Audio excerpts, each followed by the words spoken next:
All right, folks, this is part 3 in my mini series on my 6 retirement commandments. Today's topic is health. Your health and my health matters. When you retire, one of the first things you realize is how long is my retirement going to be? Is it going to be 10 years, 15 years, 20 years, 30 years? And then how healthy are you going to be? How active are you going to be?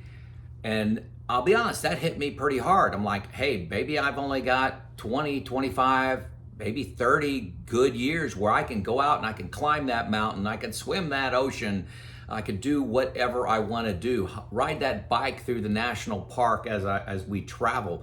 I wanted that to be as healthy as I possibly could, and my weight was getting in the way. So, hey, this was my suit pre-retirement. I've got about 8 inches of clearance here on my gut. I tighten that up. I mean, that's a little more snug. This is I believe a size 48. I currently wear a 42.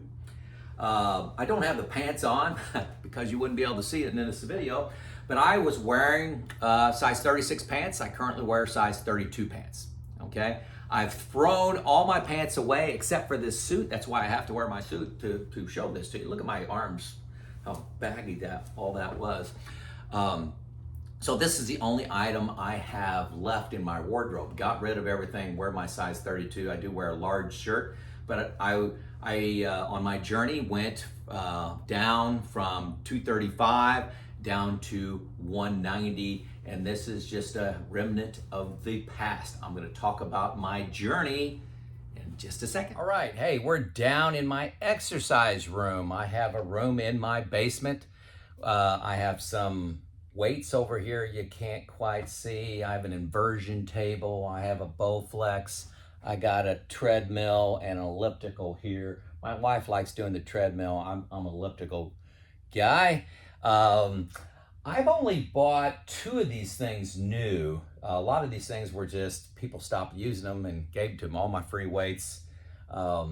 So, hey, on my journey, the first thing I did was educated myself. I spent a lot of time on YouTube trying to look at different techniques, success stories, how the human body works, to figure out how I was going to be healthy.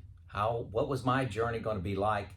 And one of the things that was a shock to me was the impact of nutrition. I'm not going to give you a long talk on nutrition, but nutrition is at least 90% of a health journey. It may be higher than that. You can't exercise your way out of a poor diet, okay? You just can't do it. I thought I could. I've always exercised. I ran. Even in those previous pictures when I was 45 pounds heavier, I ran. I did push-ups. I lifted weights. I wasn't quite doing the elliptical yet. I was still out there pumping it on the streets, running up hills. But, you know, I was just gaining 5 pounds a year, 7 pounds a year. I used food as a crutch, a state changer to make me feel better. I started to learn that it's really not about calories in, calories out, okay?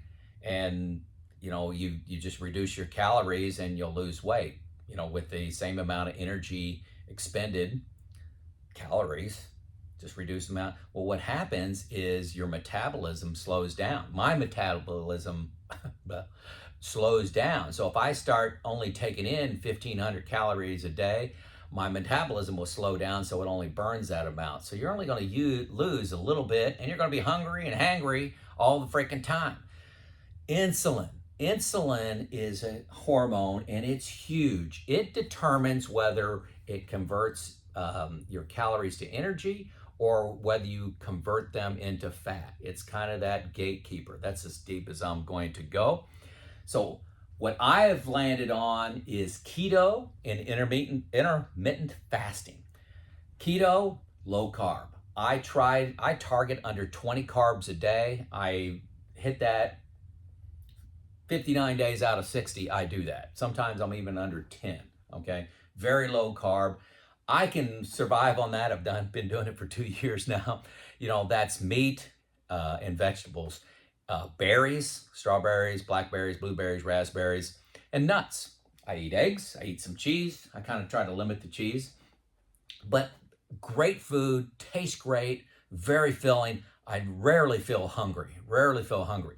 I also do intermittent fasting. Intermittent fasting triggers weight loss, also triggers autophagy, which is healing of your cells.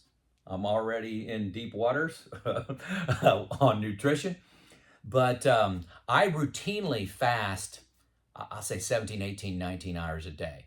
I will have my last meal, be done eating at 5 p.m., and I will eat at 11 or 12, 11 a.m., 12 noon the next day. Almost always skip breakfast. So I'm going 18, 19 hours routine, not hungry, not missing anything, which you can't dream of that if you're eating carbs. You get the carb crash after 2 hours and you get the shakes. We used to call it in my family the shakes. I got to eat something, I got to eat something, got to eat something. You don't get that when you're eating protein and fats. It just doesn't happen. And how your body metabolizes that, your gut microbiome. There's so much to learn. Educate yourself. Educate yourself on that. Just look up keto and intermittent fasting. You'll be overwhelmed with information that may work for you, works great for me. Educated myself. Okay, can't outrun a bad diet.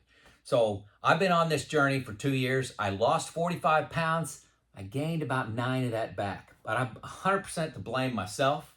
It's not that I couldn't stay on the diet. I started adding in what they call dirty keto. I started adding in Atkins bars and these little Atkins dinners, little things that taste a little better and have, 20 ingredients in it. Not very much of my diet, but maybe 5% of my diet, I was adding these little chocolate bars in that were Atkins friendly, or this pasta that's Atkins friendly with 20 ingredients in it. I started soft drinks, as a little treat with that little trick of, I think they got aspartame in them and sucralose. All those things that show low carb, but yet were kind of contaminating my body, and I creeped back 9 of that. Also, I've actually put on some muscle. I really have to watch my exercise routine because I love lifting weights, always have, okay? I limit myself to 2 days a week lifting weights, and I'm going to show my routine here because I think it's a little unique. And then I do elliptical 4 days a week, lift weights 2. Now let me back up. I lift weights 2, but that's about 30 minutes each time. And then I'll do 30 minutes on elliptical. So my routine's about an hour long, okay, when I'm lifting weights. And then on my non-lifting weight days, I do the elliptical for 60 minutes, okay? And then I take 1 day off just to kind of rest and give my muscles a chance to back up. And when I'm doing this elliptical, kick my kettlebell here, I do HIIT training.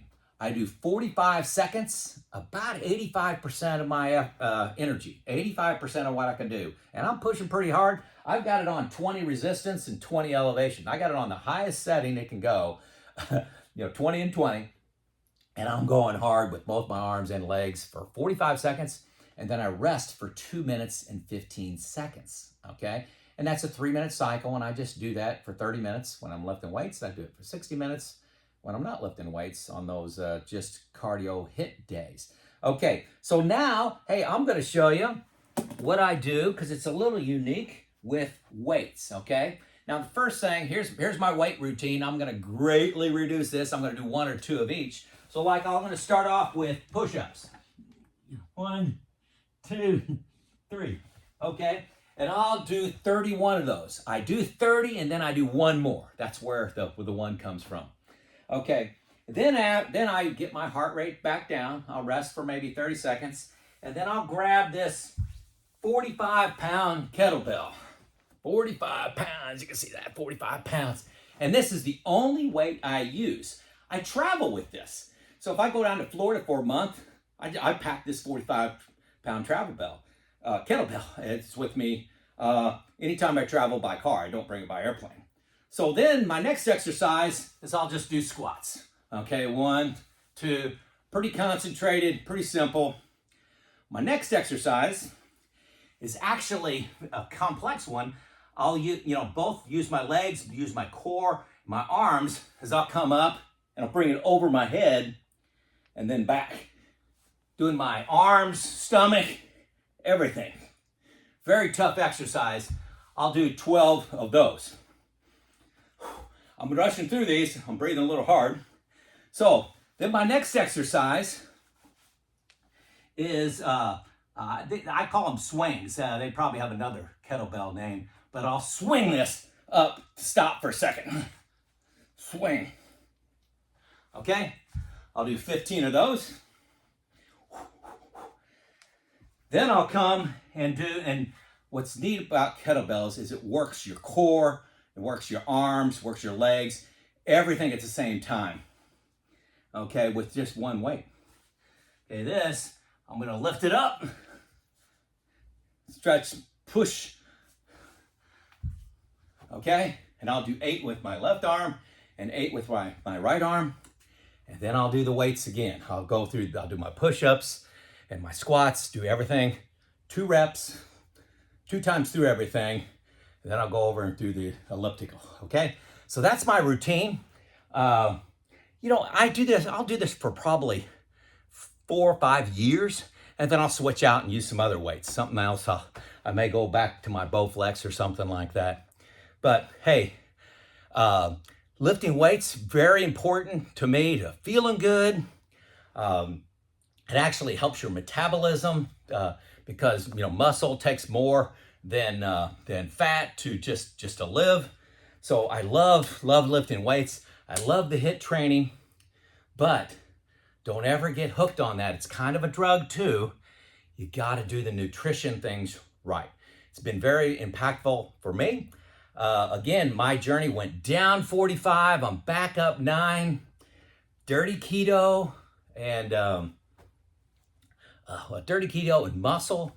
Explain that. I'm bringing that back down. My target is 45. So I've got 9, maybe 8 today to get back down. And it's going to be a lifelong journey. I'm never going to win this battle. I win the nutrition battle and the exercise battle every day. Tomorrow I got to win it. The next day I got to win it. I'm sorry, you don't get to your weight loss goal and then say, okay, this is great. You'll revert back and gain more, okay? So this is a daily regimen for me. I love it, feel good. 2 years into this journey, I've been retired 3.5 years, but I'm telling you, health is gonna be a big part of your retirement. Don't let it get away from you. Don't sit on the couch. It was a surprise to me. Plan for it. This is Joe, out.